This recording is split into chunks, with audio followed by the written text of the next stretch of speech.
mettre 2 cornes sur le nez, non sur le front comme les autres animaux. Le ton est léger, mais l'objectif reste des plus sérieux. Dans ce studio de Bourg-de-Péage en France, on crée un jeu vidéo pour éduquer et sensibiliser les enfants à la diversité des espèces animales et aux menaces environnementales. Alors, Serious Game, c'est assez compliqué à expliquer puisque c'est très vaste.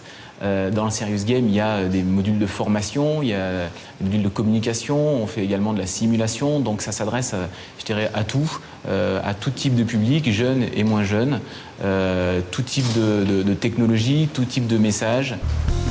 Des messages sérieux que l'on fait passer en conservant l'aspect ludique. Il s'agit d'utiliser les mécanismes traditionnels des jeux vidéo pour atteindre de nouveaux objectifs, sensibiliser efficacement les consciences à diverses problématiques. Tous les genres sont à la disposition des concepteurs pour toucher le public visé, du simple jeu d'arcade pour les plus jeunes, aux jeux de stratégie et jeux de rôle plus complexes et réalistes pour les adultes. Un exemple, les conférences du professeur Biotritus. Ce jeu, qui fait la promotion du tri des déchets, a été distribué dans 2 départements français par le CITRAD, le syndicat de traitement de déchets Ardèche-et-Drôme. On avait un projet de communiquer envers toutes les écoles primaires de notre territoire, mais on ne savait pas quel outil utiliser. Et par personne interposée, j'ai rencontré Emmanuel Exbaria. Et en parlant, voilà, il m'a proposé effectivement de faire un jeu interactif à destination des écoles primaires. La conférence recyclage. À nous de jouer. C'est une maison en fait, avec les différentes pièces. Et donc l'enfant doit, avec la souris, cliquer sur les différents objets qui se trouvent dans cette maison. Par exemple, dans la cuisine, eh bien, il y a de la vaisselle, il y a du papier carton. Et ils doivent les mettre donc dans les bonnes poubelles. Les poubelles de tri, les poubelles pour le compostage, si c'est des restes de repas. L'entreprise à l'origine du projet affirme que jusqu'ici, les retours ont été très positifs, avec des enfants qui sont mieux sensibilisés et qui, à leur tour, passent le message dans leur entourage. Les enfants sont très satisfaits parce qu'en fait, l'outil vidéo est un outil qu'ils connaissent bien, qui est moderne. Donc en fait, ça leur permet, tout en s'amusant, d'être éduqués à l'environnement et d'avoir les bons messages du tri et du recyclage. Comme Donuts Studio, environ un demi-millier d'entreprises de jeux vidéo sont implantées dans la région Rhône-Alpes, dans l'est de la France. Une région qui concentre 40% de l'industrie nationale du jeu vidéo. Un autre exemple à Annecy. Ici, le public ciblé est beaucoup plus âgé.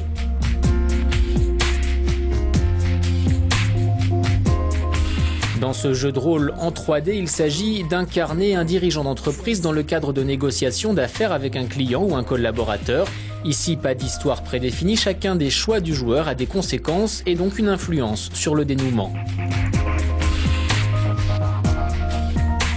Aujourd'hui, toutes les grandes entreprises françaises utilisent des Serious Games pour former leurs salariés.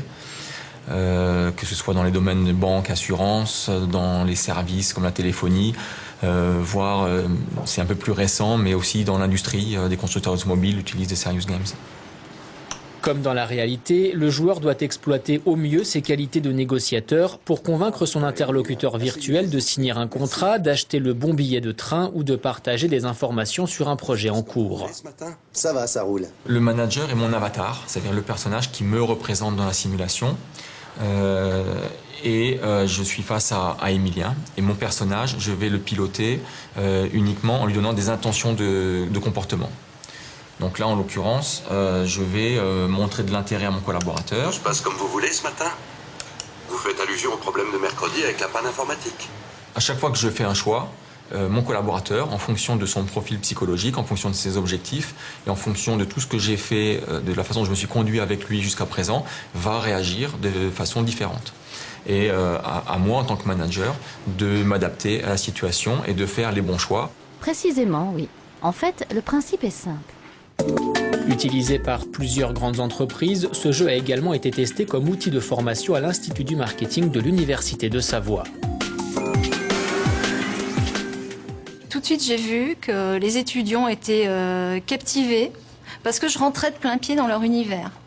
Donc on était dans le jeu virtuel, la manipulation sur ordinateur. Et donc en même temps, ça nous donnait plein d'axes, plein d'autres axes de développement. Pour de nombreux experts, les Serious Games ont un énorme potentiel en termes de pédagogie et de communication. Dans ce logiciel, il y a aussi une approche pédagogique, c'est-à-dire que vous déroulez une négociation et derrière, eh bien, le logiciel vous restitue des informations en vous disant ben voilà, vous avez bien joué là, c'était très bien, et voilà pourquoi. Par contre, là, il y a eu un petit souci, et vous avez vu, votre personnage s'est fâché, il est parti. Bon, j'exagère, mais...